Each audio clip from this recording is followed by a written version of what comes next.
I love the Bible. And it's okay if you don't, but I do. So I wanted to share with you how the Bible connects together. And it's all one big story of Jesus Christ, even in the Old Testament. And today the prophecies that I'm going to show you and share with you point to Jesus Christ. I want to start with Isaiah 11:1. And what it states in the first half is, a shoot will come from Jesse. And for some context, Jesse is the father of King David. David is the father of Solomon. And then down this rabbit hole you go, and you end up with Jesus. And it's really interesting to think that when this prophecy was written, it was written in about 700 BCE. I think it's 740 to 700 BCE. When Jesus came was 30 AD. So that's approximately 700, 600-ish years before. And when I think, I didn't even know what my great-granddad did for work. Much less what my grandchildren's grandchildren are going to do. Another prophecy I want to share with you is Isaiah 53:7. And this one says, he was oppressed and afflicted, yet he opened not his mouth. What that means, we see in the New Testament and in Matthew 26, Mark 14. It talks about how he was on trial before these people. And they were accusing him of these things. And during all of this, you think you'd want to get up and say, hey, no, that wasn't me, wrong guy. Or no, you have it all wrong, this is what I'm really saying. And finally one person comes up and he says, you lied. You said the temple was going to be destroyed and rebuilt in 3 days, and here it is standing nice and firm. And you remain silent. Little do we know, not 3 days later, the temple would be destroyed. The temple being Jesus Christ. And the temple being rebuilt 3 days later when he rose again. Next prophecy is Isaiah 53:9. Isaiah 53 is pretty good, guys. I really like it. It says, and they made his grave with the wicked and with the rich man in his death. In Luke, we read of these two robbers that are actually crucified with Jesus. One of them, Jesus eventually saves. As he's on the cross dying, he's still bringing other people to heaven with him. And those are the wicked in his grave. Again, 700 years before this even happened, they're telling of how he's going to die. And after he dies, this man named, is it Joseph? Yes, this man named Joseph. He comes up to the governor of the area, his name is Pontius Pilate, and he says, give me the body of Jesus Christ. And because he was a very rich man, and he had a ton of influence, he said, okay. And Joseph eventually takes it to the tomb, where he becomes and raises. And that fulfills the second half of that prophecy, of being with a rich man in his death. Isaiah isn't the only book in the Bible with prophecies of Jesus Christ. Another one that I love so much is Micah 5:2. But you, O Bethlehem Ephrath, who are too little to become the clans of Judah, from you shall come forth for me one who is to be ruler of Israel, who is coming forth is from of old ancient days. During the time when Jesus came, Bethlehem was a nook, a village. During the time when this was written, Bethlehem was a nook, a village.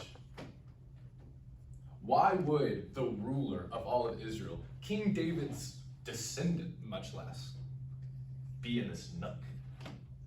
Ridiculous. But as we read in the New Testament, from this nook came the ruler of Israel. This was also written 720 years ago. The estimate is 736 BC to 696. And whenever I'm giving you guys these years, I actually took the closest it could be to the earliest it could be. So as little years as possible. I wasn't trying to inflate it and make it look like it's more than this. This is the earliest estimates. This is one of my favorite prophecies, Psalm 22. In this prophecy, it's actually King David speaking. And King David is being tormented and ridiculed by those around him. And he's crying out to God. He's saying, God, why is this happening to me? Why are you doing this to me? And then he ends up saying, my God, why have you forsaken me? And if you've read Matthew, or really any of the gospel, you know when Jesus is on the cross, he says, my God, why have you forsaken me? And it even goes on to say, you pierced my hands and my feet. And the image of a cross is, let me do my best for you guys. Like this, your ankles are together.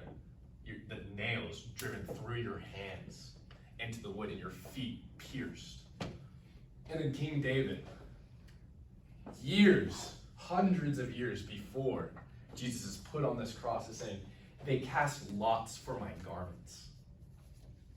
And we see, as Jesus is getting tormented, the whole scene with them putting the thorn of crowns on his head, they literally cast lots for his clothes. And they ridicule him and mock him. I could go forever, but I'm running out of time. This was just a few prophecies of the Old Testament. Some scholars say there's over 200. Some say there's as many as 400. A good safe bet is over 20 prophecies were fulfilled that are like, the Messiah will do this, and Jesus does this. One of the prophecies that's kind of vague is in the Garden of Eden.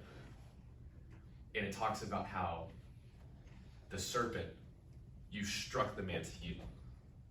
You gave him a bruise, but he will crush your head. And that's the illustration we get when Jesus comes back from the dead. He crushed Satan's head, and he defeated death.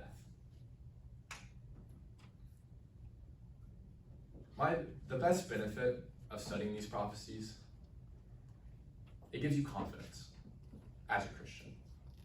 It lets you know that we have historical documents saying what will happen before this ever happened. Years, it's crazy. But another thing that you can say is the lessons it teaches us. I want to go back to the lineage of Jesus that I showed first, a shoot from Jesse.